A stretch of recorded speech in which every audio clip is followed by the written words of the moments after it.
बिस्मिल्लाहिर्रहमानिर्रहीम। मज़ेदार सी शामी कबाब की रेसिपी लेकर वेलकम करती हूँ आप लोगों को। आज हम बनाने जा रहे हैं बीफ शामी। कैसे बनेंगे? बहुत ही टेस्टी, बहुत ही ज़बरदस्त। अच्छा जी, शामी कबाब की दो रेसिपीज़ हैं। पहली मैं आप लोगों के साथ शेयर कर रही हूँ, तो दूसरी भी है, यानी कि दो तरीक़ों से बनते हैं बड़े टेस्टी से। ये देखें, 1 kg हमने ले लिया है बीफ गोश्त, बिल्कुल साफ़, और इसको धो के वाश कर लिया है।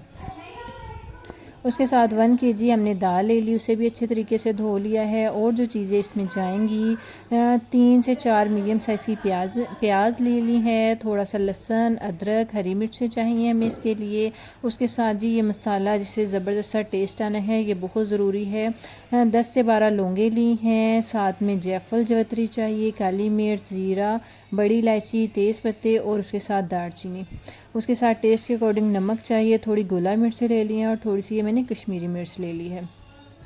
अब क्या करेंगे, सिंपल है। एक बर्तन में जिसमें हमने पकाना है, चाहे तो कुकर में, चाहे तो देसी में, उसमें आप ये तमाम चीज़ें शिफ्ट कर देंगे। सब चीज़ें इसमें डालने के बाद सिर्फ हम इसमें क्या करेंगे, ये देखें जी, हरी मिर्चें, लाल मिर्चें, सारी तमाम चीज़ें मैंने इसमें डाल दी हैं, और ये टोटल मसाला इसके अंदर आ चुका है। अब इसमें तकरीबन 1 कप हम लेंगे पानी। हमें बहुत ज़्यादा नहीं चाहिए, दाल भी भीगी हुई है, तकरीबन आधा घंटा गुजर चुका है।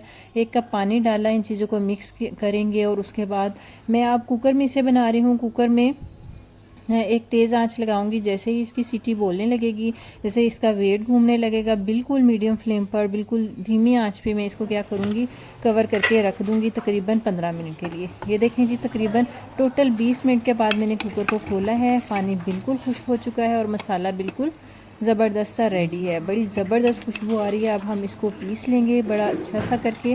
चाहे तो आप इसे सिलबट्टे पर पीसें, चाहे तो मशीन में निकालें, या चॉपर में करें, आपकी मर्ज़ी है। लेकिन इसमें जो तमाम मसाला है, गरम मसाला जो हमने साबुत डाला है, वो बिल्कुल बारीक पीसना चाहिए इसके साथ ही, फिर इसका टेस्ट आता है। ये देखें जी, मैंने अच्छा सा इसको पीस लिया है। पीसने के बाद ये तमाम मसाला हमारा रेडी हो चुका है। अब हम इसको टिक्कियाँ बना लेंगे। टिक्कियाँ बनाने के बाद आप चाहें तो इसको फ्रीज़ कर दें, और जब आपको ज़रूरत हो, जब कोई गेस्ट आए या बच्चों के लंच बॉक्स के लिए आप शामी रेडी करना चाहती हैं, तो फ़ौरी बस झटपट से निकालें और फ्राई करके उनको दे दें।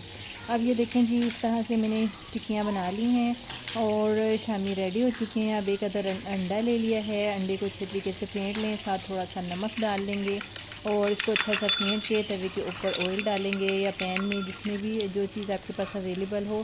उसके बाद इनको इस तरीके से फ्राई कर लेंगे। ठीक है जी, मैंने आप लोगों को बताया है कि ये रेसिपी नंबर 1 पे है शामी की। एक और बड़ी ज़बरदस्त सी रेसिपी है आप लोगों के साथ, वो भी जल्द शेयर करूँगी। ये देखें जी, कितने ज़बरदस्त से गोल्डन से बहुत ही टेस्टी ये शामी कबाब तैयार हुए हैं। ज़हीम से तो बिल्कुल इंतज़ार नहीं हो रहा। मैं उसको सर्व करने लगी हूँ। आप इसके साथ रायते के साथ, हरी चटनी के साथ, केचप के साथ इसे सर्व करें, चावलों के साथ करें, जिस तरह मर्ज़ी आप इसको घर में बना के रखें एनी टाइम। और जब कोई गेस्ट आए तो फटाफट से निकाल लें और फ्राई करें। उम्मीद करती हूँ रेसिपी पसंद आएगी। कमेंट्स में मुझे बताएंगे, और दुआओं में मुझे याद रखिएगा। मुझे दीजिए इजाज़त, और रेसिपी को ज़रूर ट्राई करिएगा, और पसंद आए तो एक लाइक ज़रूर दीजिएगा।